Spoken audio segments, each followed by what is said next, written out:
김기현 대표 체제 하에 쇄신을 택한 건데요. 당직 인선을 보니까 기존의 친윤 일색 지도부에서 일부 진전된 측면은 있지만 여전히 그 사무총장이라든지 조직부총장이라든지 이런 내년 총선의 공천을 좌우할 핵심 라인에는 결국 그 용산 대통령실의 의중이 반영된 이제 그런 인사들이 인선된 걸로 봤을 때 큰 변화는 없을 것으로 예상된다 이렇게 보이고요. 정책위 의장이나 지명직 최고위원이나 비명계, 비명계가 아니죠 비윤계 그리고 김예지 의원 같은 경우 이제 비례대표여서 네. 이런 당직을 맡은 게 좀 이례적이긴 한데요. 일종의 이제 뭐 구색가축이 정도로 보입니다.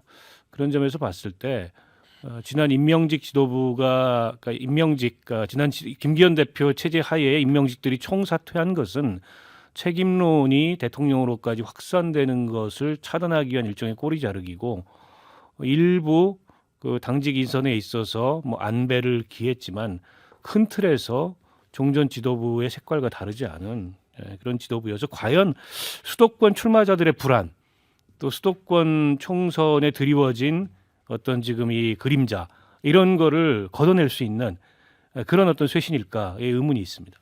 네. 우리 정봉기 교수님은 어떻게 보세요? 네. 지난번에 제가 선거를 앞두고 국힘이 망해가고 있다 이런 말씀드렸는데 역시 일주일 뒤에 계속 망해가고 있다 이런 말씀 좀 드리겠습니다. 이게 사실은 뭐 그 우리 이민찬 대변인 당에 계셔서 지금 옆에서 듣기가 좀 거북하실지 모르는데 선거 결과는 그렇게 하지 말라는 거거든요. 왜 저 법적 처분을 받은 김태우를 다시 내세워 가지고 상식에 어긋나는 선거를 했느냐? 그러지 마라. 그럼 원인 제공 누가 했습니까? 김태우 뒤에는 용산이 있고 대통령이 있는데 근본적인 문제를 외면을 하고 김기현 대표한테 책임을 묻는다. 이 정도는 저는 있을 줄 알았어요. 왜냐하면 용산은 무섭고 대통령한테 얘기하기는 정말 힘드니까 그럼 김기현이라는 사람을 통해서 뭔가 반성이 일어날 줄 알았더니 아무런 일도 일어나지 않고 김기현 대표를 중심으로 단합을 하고 새 당직 임명직에 대해서 조금 보도가 나왔는데 우리 참 저도 기자 출신이지만 우리 기자 후배들 이런 기사 쓰면 안 됩니다. 허구한 날 사무총장이 누가 됐다 무슨 수석 대변인에 누가 됐다 이런 거 써가지고 본질을 훼손하는 거예요. 본질은 뭡니까? 용산에 문제가 있고 대통령에 문제가 있는 거예요. 대통령이 김태우라는 사람을 밀어넣은 거 잘못됐고 그다음에 집사처럼 행동한 김기현 대표 잘못됐고 근본적으로 잘못됐다는 것을 국민들이 심판을 했는데 이 문제를 진지하게 들여다보지 않고 어제 또 110명이나 되는 국회의원들은 아무 일도 없었다는 듯이 이렇게 그 분장만 다시 하고 나오겠다. 망해가고 있는 지름길이다. 이렇게 생각이 됩니다. 네, 김두수 소장님 답변하실 걸 다 말씀을 하신 것 같아요. 정군기 교수님 말씀에 한자도 더할 게 없습니다. 사실 이 처방이라는 게 정말 그냥 땜빵으로 임시 처방하고 또다시 그냥 조금 바꾼 거죠. 예, 분장을 조금만 한 건데 본질을 바꿔야 되는 문제를 임시 처방을 한다고 이게 해결되지 않는다라고 하는 것이 핵심이고요. 어쨌든 내년 총선에 승리를 하려고 한다면 근본적인 문제점을 들여다보고 스스로 뭐 이렇게 분골쇄신하는 마음으로 지금까지 못했던 걸 바꾸고 뭔가 이 뼈를 깎고 살을 도려내는 그런 어떤 과정을 거쳐야 되는데 그런 것이 없는 거니까 뭐 다른 식으로 이야기하면 이제 어쩐 의미에서는 더불어민주당에게 방심하게 만들어서 이기려고 하는 전략이 아닐까라고 이렇게 약간 우스갯소리를 할 정도라고 생각이 듭니다. 네. 우리 이민찬 부대변인. 따끔한 질책 잘 새기겠습니다.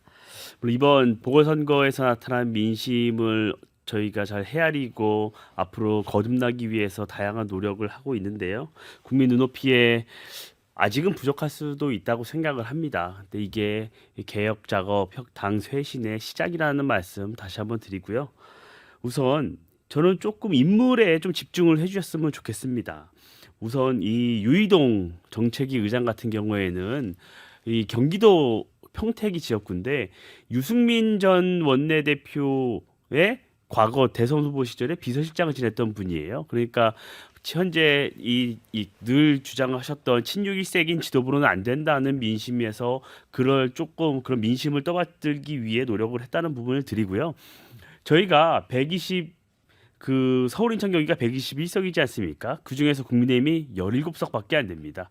거기에서 뭐 강남, 서초 이런 지역 빼고 나면 몇 분 되질 않아요. 그럼 그 중에서 특히 이런 수도권 민심을 어떻게 헤아릴 수 있을까? 사람을 찾고 인선을 하는 게 현실적인 어려움이 있다는 부분도 좀 말씀을 드리고 싶습니다.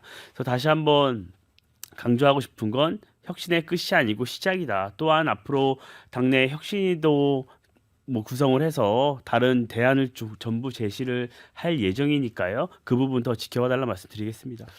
근데 이게 이런 거죠. 그러니까 기존에 1기 김기현 대표 지도부를 보면 당 대표는 울산이고 지역구가, 사무총장은 강원도였어요. 네. 그리고 원내대표가 지금 윤재호 원내대표 TK입니다. 그래서 이분들이 수도권 선거를 모른다. 이런 게 이번 강서 재보궐선거 패배 이후에 당내에서 나온 비판이에요. 그래서 적어도 수도권 선거의 전략을 짜고 지휘할 수 있는 이런 지도부가 좀 들어와야 되는 거 아니냐. 근데 지금 이제 이철규 사무총장이 물러난 이후에 그 자리에 TK 출신 지금 이만희 신임 사무총장이 들어오셨단 말이에요. 결국 지금 당 대표는 울산이고 원내대표는 대구고 그다음에 사무총장은 경북이고. 그럼 도대체 이게 기존 지도부하고 달라진 게 뭐냐 이겁니다. 그러니까 여의도 연구원장을 이 부산 출신에서 이 수도권이지만 거기는 사실은 접경 지역입니다. 그래서 국민의힘이 절대적으로 유리한 지역이에요. 동두천, 연천 뭐 이쪽 지역 아닙니까? 그 재선 의원으로 바꿨는데 그분은 또 얼마 전에 뭔가 큰 이제 구설이 있어가지고 당에서 징계도 받았던 분이에요. 뭐 사진 잘 나오게 비좀 왔으면 좋겠다. 이 국민 정서에 맞지 않는 이제 그런 분을 또 여의도 연구원장에 앉혀가지고 총선 전략을 맡겼는데 도대체 이게 정무적인 어떤 이 감각이나 정무적인 어떤 이 판단 혹은 어떤 전략적 사고 이런 게 있는 인선인지 잘 모르겠어요. 그런데다가 지금 오늘 오전에 언론에 알려진 바에 따르면은 조수진 최고위원하고 여의도 연구원 부원장하고 문자를 주고받는 과정에서 문자가 노출이 되는데 거기에는 사무총장이 다른 분으로 돼 있어요. 그 문자 속에는 사무총장이 얼마 전에 물러난 박대출 전 정책위 의장이 사무총장으로 명기돼 있어서 직전까지도 그 카드가 살아있었던 거 아니냐. 근데 이제 그건 너무 이제 사실 설득력이 떨어지니까 바뀐 거 아니냐. 그런 점에서 봤을 때 전체적으로 앞서 정공 교수님이 말씀하셨듯이 재보궐선거의 패배를 과연 제대로 받아들이고 있는 건지 지금 현재 국민의힘 김기현 대표를 비롯한 이 핵심 지도부들이 그런 점에서 별로 달라진 게 없다. 그러니까 당내 사실은 뭐 이른바 이제 비윤 반윤계에서는 당연히 여기서 또 다른 비판이 나올 수밖에 없지 않을까 싶어요. 네, 자 댓글 좀 살펴보고 토론 이어가도록 하겠습니다. 자, 김기현 대표 체제면 민주당은 땡큐지 이런 의견이 있고요. 김기현 대표 본인은 사퇴 안 하고 그냥 땜빵용 하자는 것 같습니다. 이런 의견. 역대 총선에서 여당이 정부 이중대 하다 성공한 총선은 한 번도 없었다. 이런 의견이 있고요. 이거는 정말 아픈 댓글입니다. 혹시라도 국민의힘이 정신 차릴까 봐 잠시나마 걱정했습니다. 이런 댓글이 있습니다. 그리고 민주당 180석보다 더 나오겠다. 총선도 말아먹겠다. 이런 그 비판 댓글이 많고요. 물론 이제 반대 댓글도 있습니다. 그래도 민주당의 김은경 혁신이보단 낫지 않을까요? 이런 글이 있고요. 바꾸려고 해도 솔직히 대안이 없어 난감하겠죠. 총선 전에 어찌 될지 모릅니다. 정치 패널들도 욕하는 건 쉽지 대안을 제시해봐요. 이재명에 대해서는 한없이 관대하고 국힘에 대해서는 온갖 거 갖다 붙이면서 책임을 묻고 자 이런 이제 다양한 의견들이 있는데요. 결국은 이제 의총에서 나온 얘기는 그런 것 같습니다. 이게 김기현 대표가 물러나면 그게 어떤 분열로 비치는 게 아닌가. 그러면서 원팀을 이제 강조하는 측면이 지금 있어 보입니다. 어제 이제 그리고 또 논란이 됐던 게 이제 김기현 대표가 총선 승리에 정치 생명을 걸겠다. 일부 보도에는 뭐 총선에서 지면 정계 은퇴하겠다라고 했는데 뭐 총선에서 지고 나서 정계 은퇴한다는 게 무슨 그 내걸 수 있는 명분이 되는가 이런 또 반론도 있었고요. 자, 그다음에 김웅 의원이 그런 얘기를 했잖아요. 강서구청장 선거를 우리가 단결을 하지 않아서 진 게 아니라 단결을 너무 잘해서 진 거다. 그 얘기는 결국 국민의힘 지도부가 용산 대통령실 또 대통령과의 어떤 관계 설정에서 뭔가 잘못된 거 아니 이게 바닥에 깔려 있거든요. 그래서 현재 김기현 대표 체제를 유지하면서 아까 박원석 의원님 지적을 해 주셨지만 새로운 이제 당직 인사도 보면 뭔가 혁신의 그 맛은 좀 그렇게 느껴지지 않거든요. 정국기 교수님. 예, 그 우리 KBC 시청자님 참 그 다들 예리하신 것 같고 또 앵커님 그 쭉 열거하신 그 사례를 보면은 우리 평론가보다 훨씬 그 예리하신 분들이 많은 것 같습니다. 결국은 오늘 그 인사의 문제를 근본적으로 들여다보면 우리 지금 여의도에 정치가 없습니다. 정치가 실종이 된 거죠. 집권 여당은 없고요. 집권 정부만 있습니다. 그래서 이 모든 게 김기현 대표로 지금 상징이 되는 건데 김기현 대표가 사실은 사표를 내고 싶어도 낼 수가 없을 겁니다. 용산에서 사표 내지 말라는 사인이거든요. 예. 교훈을 삼되 차분하게 대응하라. 이 자체가 김기현한테 다시 한번 그걸 준 건데 그렇기 때문에 김기현 대표는 결국은 용산의 어떤 집사 하청 그 업체의 사장밖에 되지 않은 이런 게 돼버린 겁니다. 제가 기자 생활, 평론가 생활을 하면서 이렇게 집권 여당이 정부한테 무기력하게 끌려가는 건 이제 처음 봤어요. 네. 이명박 때도 박근혜 그 당대표를 중심으로 균형과 견제 세력이 있었고요. 박근혜 정부 때도 김무성 같은 이런 분들이 있어가지고 균형과 견제 속에서 올바른 길을 모색하도록 그게 뭐 갈등으로도 많이 나타났지만 올바른 길을 모색하도록 메시지를 준 건데 윤석열 대통령은 워낙 검찰 출신으로 밀어붙이는 성격의 대통령이다 보니까 이 여의도의 집권 여당 초선부터 시작해가지고 삼선 사산들이 다 말 못하는 이런 아바타가 다 돼버린 거죠. 이게 문제가 있다는 겁니다. 제가 오늘 통계를 보니까 국민의힘은 초선 의원이 거의 50%더라고요. 아무런 말을 못한 초선 의원 50%. 그다음에 중진들. 이게 싹 물갈이 대상이 아닌가 싶은데 저는 우선 대통령한테 조금 그 말씀을 드리고 싶어요. 우리 그 강서구 주민들로부터 나타난 민심은 윤석열 대통령 억울하지만 이번에 그 김태우 밀어붙인 게 잘못됐다. 그리고 이런 거 좀 바꾸고 그다음에 그 경제가 좀 어려우니까 민생이 좀 신경을 써라. 이런 점에서 대통령이 조금 더 국민들한테 낮은 메시지를 좀 보내고 그 민생에 좀 집착했으면 좋겠다. 저는 대통령이 요즘 그 뭐 전국 체전에도 가고 뭐 그 여러 가지 행사를 많이 계속 다니던데 조금 더 진지하게 민생에 몰입하는 시간을 가졌으면 좋겠고요.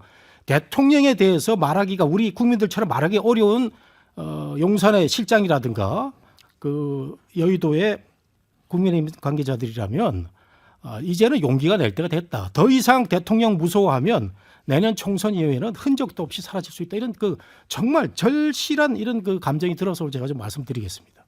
네. 우리 김주 소장님. 네. 대통령 또는 대통령실이 젊은이들이 하는 말에 한번 그 비유해서 이야기하면 낄 빠빠라고요. 네. 낄 때 끼고 빠질 때 빠져야 되는데 네. 이번에 이 그 당의 어떤 쇄신이나 혁신을 위해서 준비될 수 있는 어떤 시간에 또 끼어들었어요. 차분하게 대응하라라는 말은 안 해야 되는 말이에요. 그러니까 하더라도 당이 중심이 돼서 스스로 그런 결정을 내렸으면 그나마 뭐 저 진통 끝에 당이 이렇게 결정했구나 이렇게 느끼는데 대통령실이 또 미리 이렇게 초를 쳐버려 가지고 이 대통령 지시로 이렇게 된 것처럼 또 돼버렸지 않습니까? 사실관계는 또 모르지만 사실은 대통령실 쪽에 반성해야 될 점은 대통령은 특히 이념을 앞세우고 민생이나 경제를 챙기지 못한 부분에 대해서 철저하게 반성해야 되고 여기에 본인이 사면복권에서 공천까지 가는 이 과정에 주도된 점 이런 점을 철저하게 국민들 앞에서 반성해야 되는데 그런 점 그다음에 이 선거가 어떤 심판 선거로 가게 만든 것 이런 것들을 해서 지금까지 국민들이 기대했던 걸 못했던 것 이런 것들을 해야 되는데 근데 그게 안 된 점에 대해서 철저하게 대통령실이 이렇게 성찰 반성할 그 시기에 그걸 안 하고 오히려 당에 또다시 짐을 만들어 버리는 이런 느낌이 있고요. 그러니까 냉정히 말해서 옛날 2012년 박근혜 비대위가 뜰 때 시점, 그때 이제 이명박 대통령의 4년 차였기 때문에 굉장히 이제 4, 5년 차가 됐기 때문에 이제 심판 선거가 완전 작동할 거라고 했는데 그 비대위가 떠가지고 완전히 새롭게 했거든요. 그때 이제 보면 몇 가지가 없었어요. 그걸 만들 때 친박을 안 만들었고요.